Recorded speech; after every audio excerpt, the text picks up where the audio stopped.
Story title: When Eyes Spoke. What words couldn't? Have you ever locked eyes with someone, and for a moment everything around you disappeared? The noise, the crowd, even time itself gone. Just two souls, suspended in silence, communicating through something deeper than language. That's how Aiden's story began. Not with words, not with a handshake, but with a single unbroken stare. It was a rainy evening in October.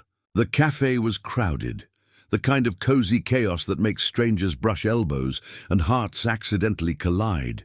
Aiden sat by the window, sketching in his worn-out notebook. He wasn't an artist by profession. He was a quiet man who fixed broken things for a living. Computers, radios, clocks, but never people. He'd learned long ago that fixing hearts wasn't as simple as tightening a screw, and that's when she walked in. Mara, a woman with a face that carried both beauty and mystery, as if she had known both love and loss in equal measure. She ordered her coffee, black, no sugar, and scanned the room for a seat. The only empty chair was across from Aiden. "Is this seat taken?" she asked softly. Aiden looked up, and that was the moment everything changed. Their eyes met just for a heartbeat, and suddenly the room faded. It wasn't attraction in the simple, predictable sense. It was recognition, like seeing someone you've never met, yet somehow always known. She sat. He nodded, no words, just silence that felt strangely comfortable. As minutes turned to an hour, they exchanged small talk, but it was the silences between the sentences that spoke the loudest. Her eyes lingered on him when she smiled, and his stayed just a moment too long when she looked away.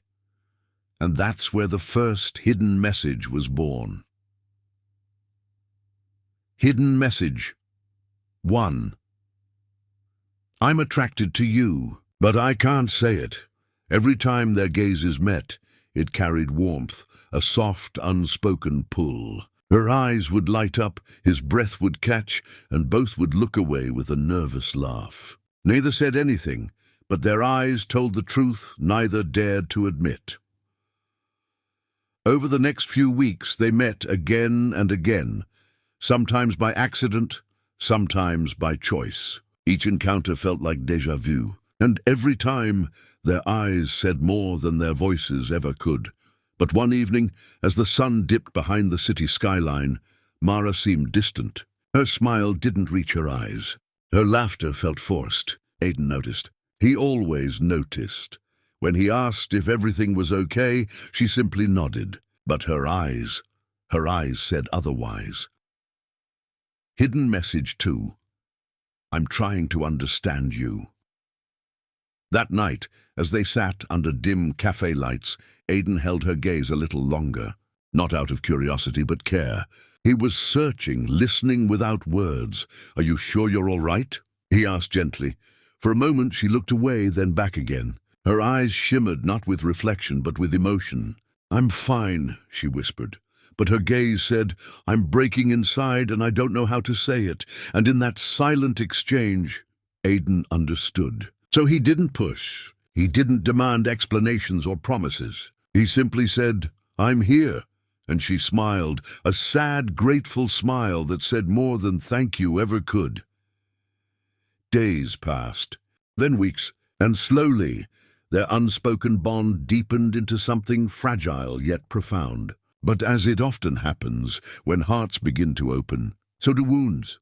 One night, after a long walk by the riverside, Mara confessed what her eyes had been hiding all along.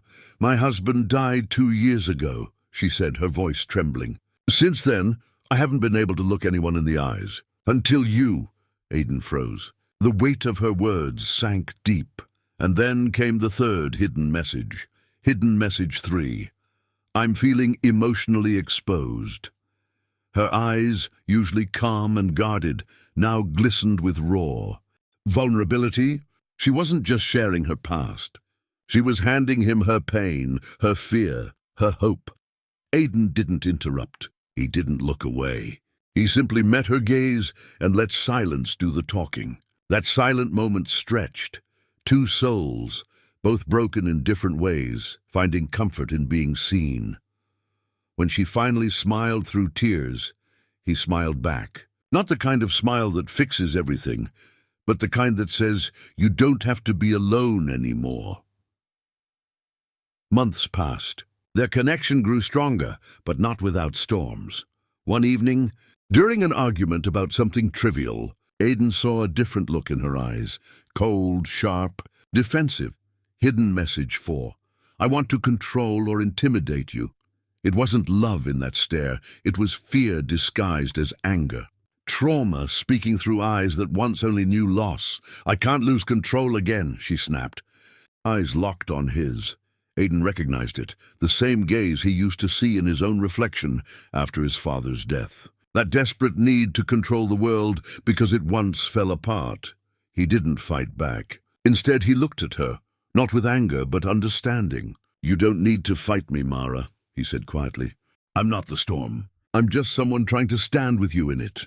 Her eyes softened. The tension broke. Tears followed. And just like that, silence became healing again. Time passed. Seasons changed. The cafe by the window remained their unspoken meeting place. And though life eventually led them down separate paths, that connection never really faded. Because when two souls truly see each other, they don't forget. Years later, Aidan would still remember that first gaze. That slow-motion moment where time stood still and two strangers spoke an entire lifetime without a single word. Final message. Eye contact is not just about looking, it's about seeing. Seeing the truth behind the smile, the fear behind the anger, the love behind the silence. It's a language older than words, more honest than speech, and more powerful than we realize. So the next time someone holds your gaze, don't look away too soon. There might be a story in their eyes waiting to be heard. A story like Aidan and Mara's, where everything began not with words, but with a single unforgettable look.